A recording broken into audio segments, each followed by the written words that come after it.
Welcome to Upstyle Living. I'm Elisa. This might look like a regular index card to you, but it is a treasure to me. A couple of months ago, I was going through some recipes and came across this little treasure here. This is my grandmother's biscuit recipe. So with it, you're going to need about around 2 cups of self-rising flour, 3/4 of a cup of whole buttermilk, and 1/4 of a cup of cold Crisco. So I have my griddle here, a cast iron griddle. I like to bake that with my biscuits.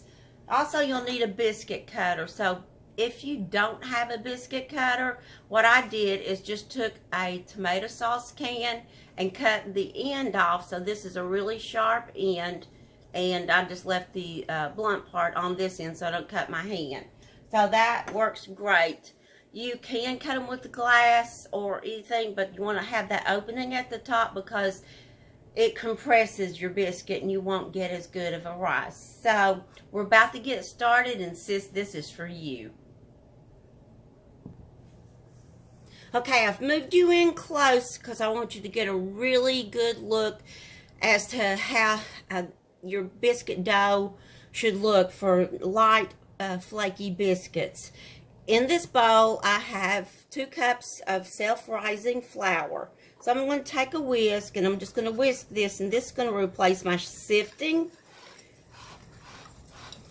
Or you can go ahead and sift it too, whichever you prefer for a light and flaky biscuit.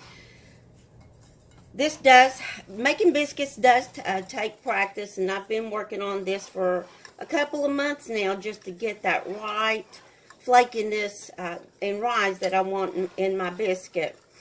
The first biscuits that I tried years ago, and it really intimidated me because they were so hard. I'm telling you that the Army contacted me and wanted to use them for weapons. So next what we're going to do is we're just going to make a well. And you don't want to press too hard because you don't want to press down and uncompact your flour. So we're making a well.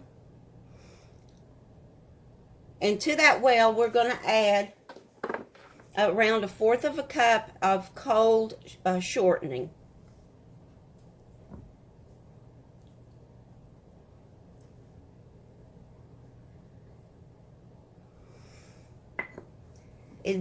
At this point, you can cut your shortening in, and I have done that and had really good biscuits to turn out.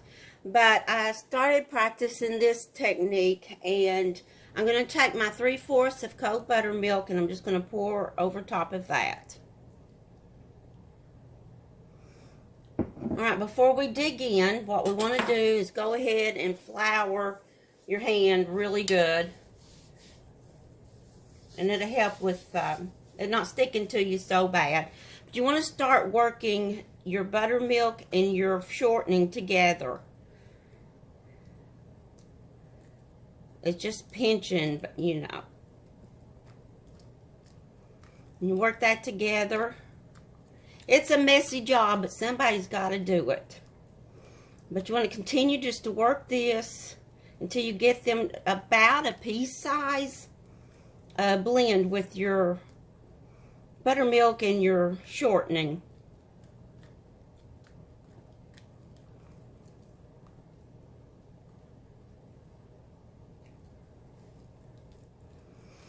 So once you get it to that consistency, you want to start pulling in your flour and just pinching motions. Just start working it in. You're not going to really pull in all of the flour in this bowl. If you did that, then you would have dense, heavy biscuits. We want to make them light and fluffy. So just keep working that in. I used to sit and watch my grandmother make biscuits, and she was definitely known for her biscuits. They were delicious. I believe she got up every day and made biscuits. But look at your recipes and collect your family recipes so that you can pass those down generation after generation. We don't do that a whole lot anymore, and they get lost.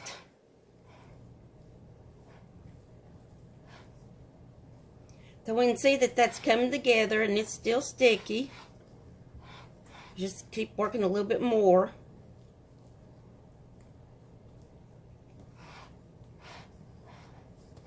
And I'm just getting up under it and folding in a little bit of, picking up a little flour and folding it in so that I can handle it to transfer it to my board. Okay, you don't want your dough to get dry, so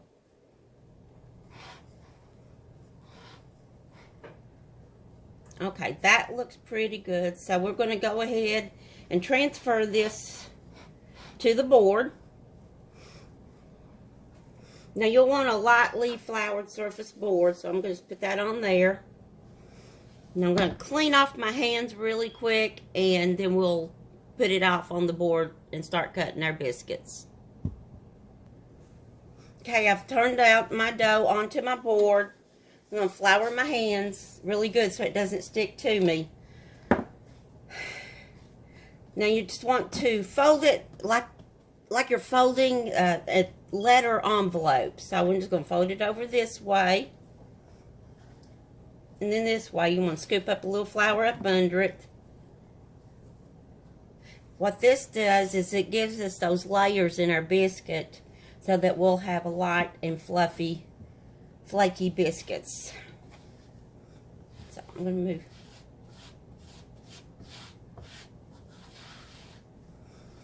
Now you just want, I just press my biscuit dough down. Some people roll it, but I like to just press it.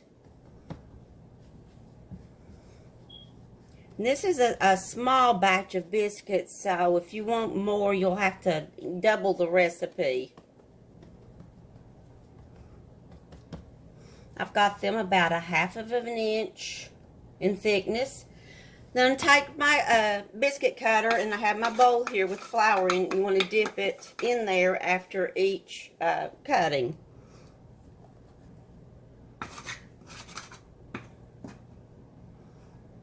You don't want to twist. You want to push straight down on your cutter and get a nice clean cut.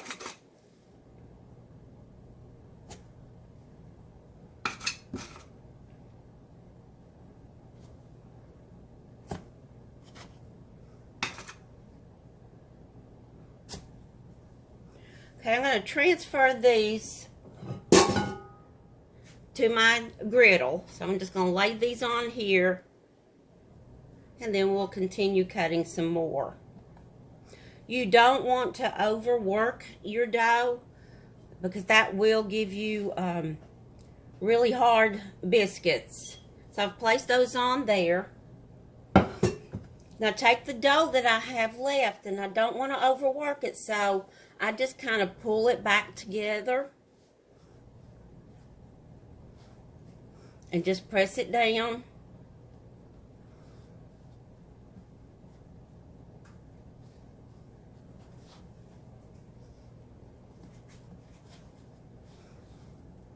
And then we're going to cut again.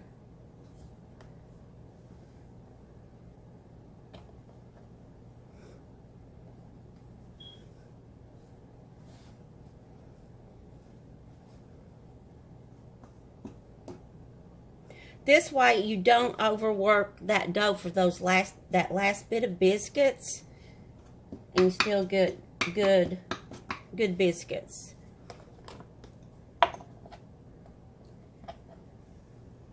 Okay, so this last one, I just kind of take the last bit of the dough and just roll it around itself.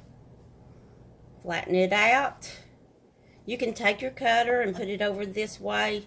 Try to get the same diameter of your biscuits, and I just take that and place it in the middle on my griddle. So at this point, you want to take some melted butter, which I have here in a brush, and you want to brush the tops with butter.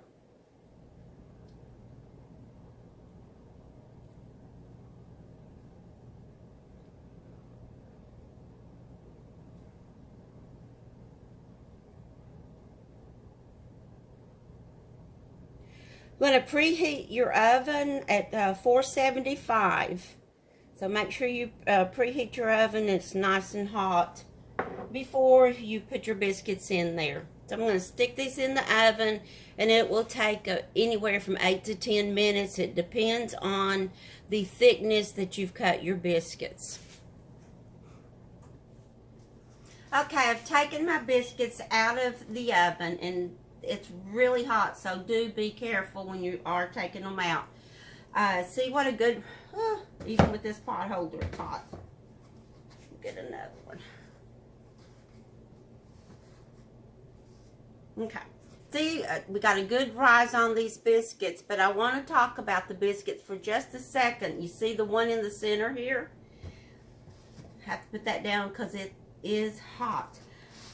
The one in the center, when you are placing your biscuits in your pan, you want your biscuits to touch each other because they help support in the rise of the biscuit. The one in the center, I did not put where it was touching because I wanted to show you that you would not get as much of a rise. So we're going to take one of these. I'm going to place this over here, but I want to show you the difference. It also doesn't brown as much because it didn't rise up as high as the other, so it's, I don't know, kind of blocked from the heat, but it still tastes good. Anyway, you can see the difference in the rise of that. So you do want your biscuits to touch. After you've taken them out, you want to brush the tops of them with the melted butter again. And I'm going to do this one here. Not finished brushing those, but I just want to show you how flaky that these are. You can see the layers here and the flakiness. I'm going to break it open.